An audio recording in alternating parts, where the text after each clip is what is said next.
façon générale, la diaspora, elle est majoritairement pour le changement. Parce que c'est des personnes généralement libres qui vivent de leur travail, donc qui ne sont pas influençables par la corruption, les enveloppes qu'on donne aux gens pour les obliger à faire ce à quoi ils ne croient pas. Au niveau du gouvernement aussi, vous savez qu'il y a un ministère qui s'appelle ministère chargé des Maliens établis à l'extérieur. On a ajouté le mot établi, ce n'est pas par hasard. Et quand le président me donne cette indication, il se trouve que moi-même, par conviction, je me dis qu'on ne peut pas venir là où il y a même quelques Maliens et ne pas parler avec eux. Parce que les gens ont la nostalgie du pays. Et avoir l'opportunité de rencontrer les premiers responsables, c'est toujours le sentiment d'être un peu dans le pays, même si c'est pendant quelques heures. Et ça fait du bien. Et c'est l'occasion aussi de poser beaucoup de questions auxquelles on doit répondre. Donc le président nous a chargé de vous dire que lui-même et tout le gouvernement vous remercie et il compte sur votre soutien et vos bénédictions. Le gouvernement, comme vous le savez, est le résultat d'une lutte. C'est pour cela que j'explique à tous nos partenaires, notamment ceux des pays occidentaux, qui disent qu'il y a eu un coup d'État, ils ne sont pas d'accord avec les coups d'État. Je leur explique qu'au Mali, ce n'est pas un coup d'État. Les militaires ne se sont pas levés comme ça pour prendre le pouvoir. C'est une insurrection populaire qui a duré des mois, qui a mis le régime à terre. Les militaires ont intervenu en réalité pour éviter un bain de sang. Parce que si cette intervention n'avait pas eu lieu, nous savions ce qui se préparait. Et donc ces jeunes officiers, quand ils ont intervenu, c'était pour éviter le bain de sang et le chaos dans le pays. Parce que de toute façon, la population n'allait jamais accepter que ce régime reste en place. Et donc ce n'est pas un coup d'État, ce n'est pas des militaires sortis des casernes qui sont venus prendre le pouvoir. C'est un pouvoir qui était à terre, qui était déjà dans la rue. C'est différent de ce qui s'est passé dans certains pays autour de nous, pourtant que les Occidentaux ne critiquent pas comme le Mali.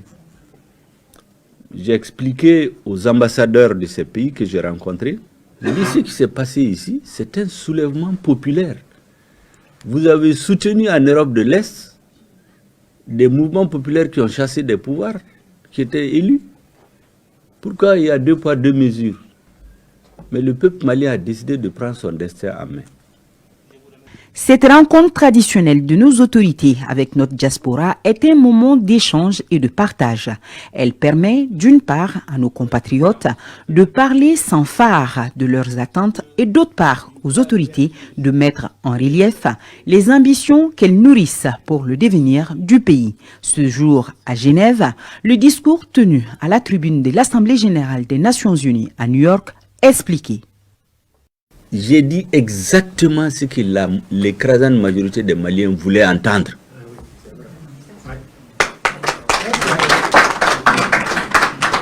Et j'ai été envoyé par le président de la transition. Donc j'étais le messager du président qui a porté le message des Maliens. La seule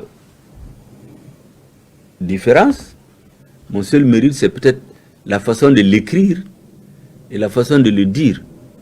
Vous savez, un message politique, il a 4 caractéristiques pour qu'il porte.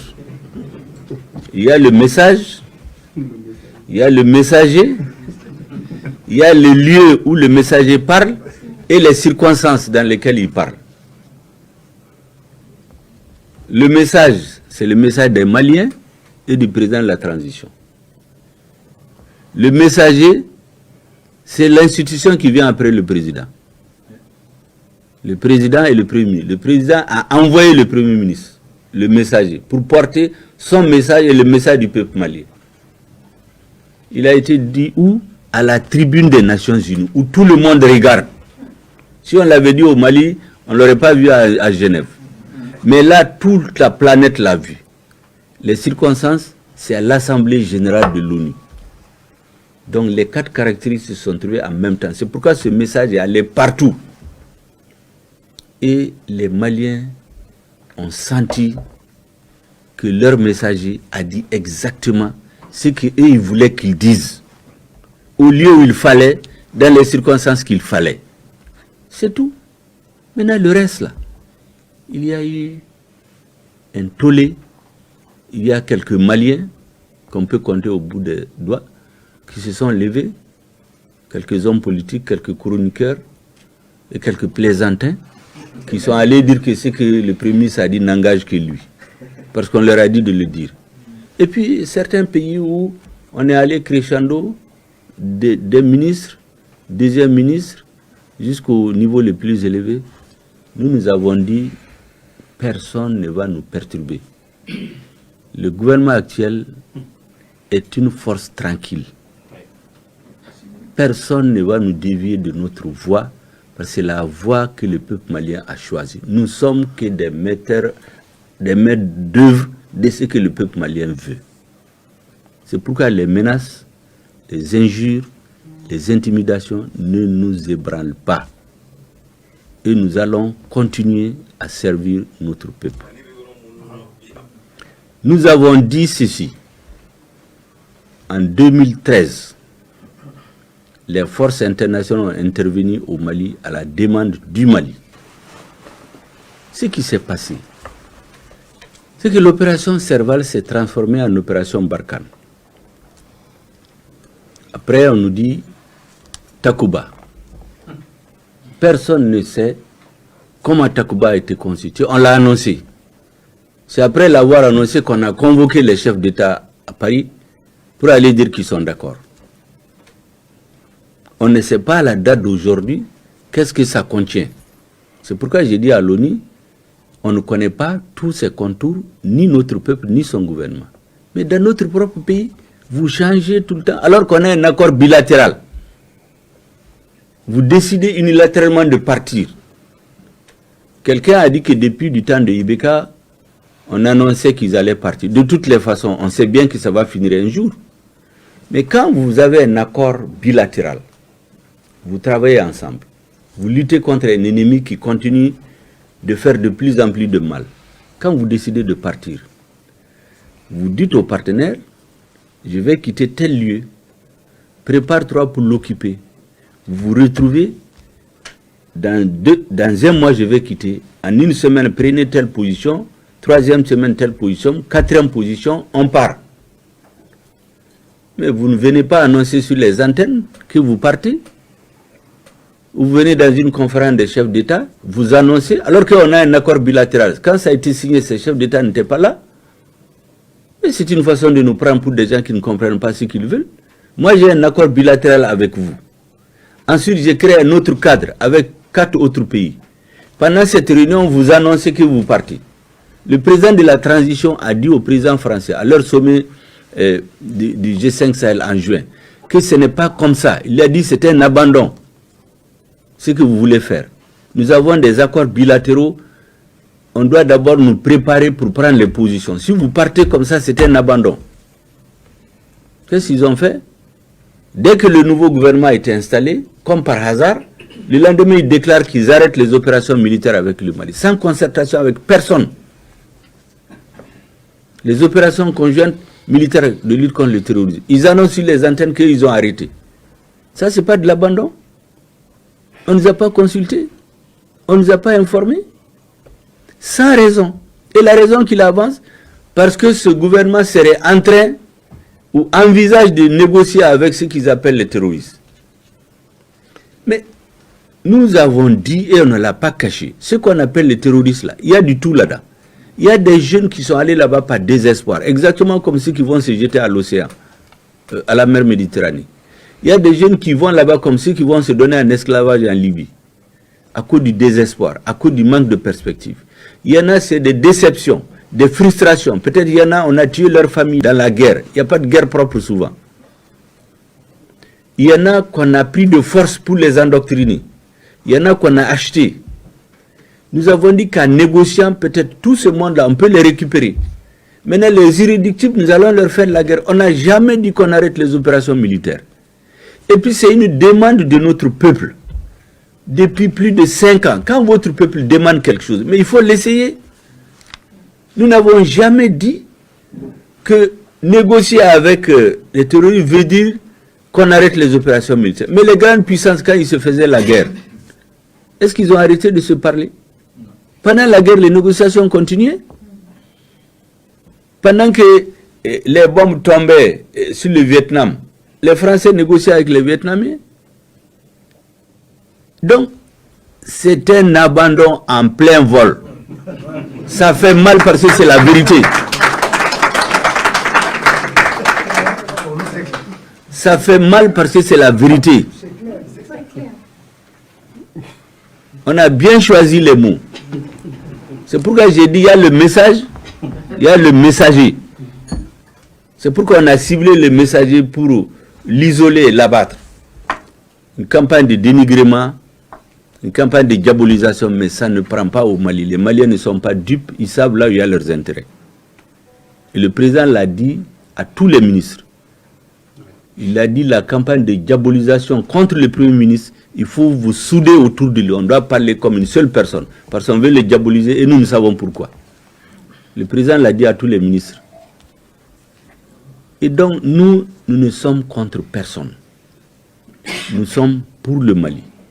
Je dis donc, première chose, lutter contre le terrorisme de 7 ans. Autorité du Mali sur l'ensemble du territoire, il n'est pas restauré.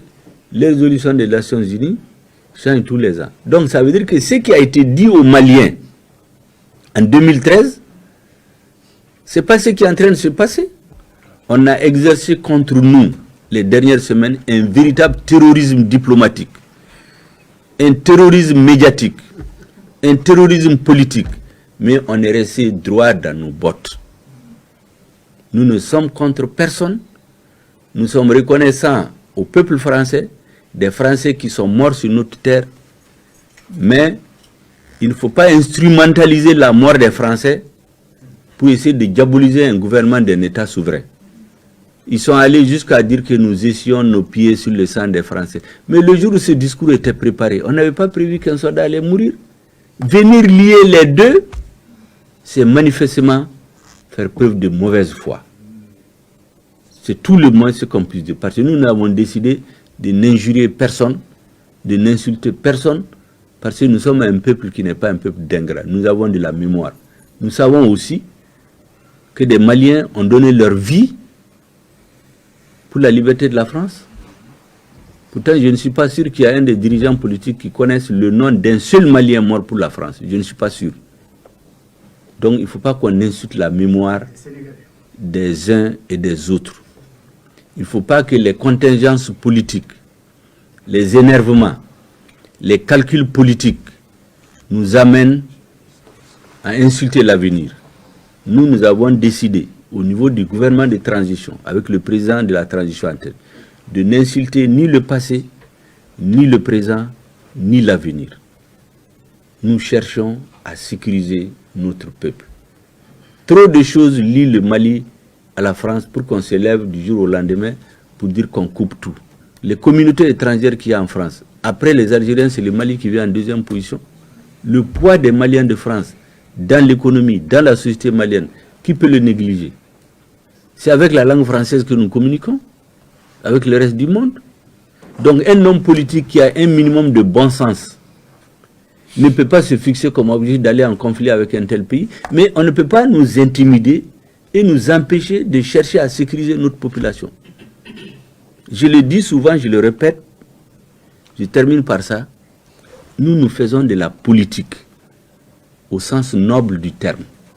La politique, c'est l'art de réaliser ce qui est possible et de rendre possible ce qui est nécessaire. Ce qui est nécessaire pour le peuple malien aujourd'hui, c'est sa sécurité. Il faut le rendre possible. Et pour cela, il faut faire la politique dans le sens noble du terme. C'est tout ce que ce gouvernement fait. Pour le reste, personne, je dis, sauf Dieu et le peuple malien, peut nous dévier du chemin que nous avons pris. Et nous avons l'ardente obligation de transmettre au prochain président un pays unifié, une population réconciliée, qui aura pris une voie vertueuse pour rendre irréversible le processus de lutte contre la corruption.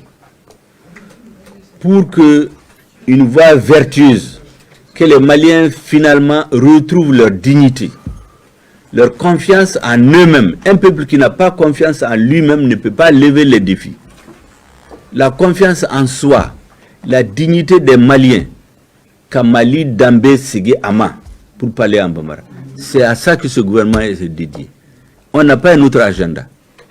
Pour ceux qui disent allez-y aux élections tout de suite, c'est les assises nationales de la refondation. Il y aura tous les Maliens qui vont décider de leur agenda. L'extérieur n'imposera pas un agenda aux Maliens, a fortiori le gouvernement, a fortiori un certain nombre de partis politiques. C'est pourquoi nous avons dit à tout le monde de prendre son mal en patience. À la fin des assises, les Maliens donneront des indications beaucoup plus précises. Ils étaient une cinquantaine à répondre présents au rendez-vous, un nombre revu à la baisse pour raison de pandémie. Ceux présents se disent prêts à accompagner les actions du gouvernement de transition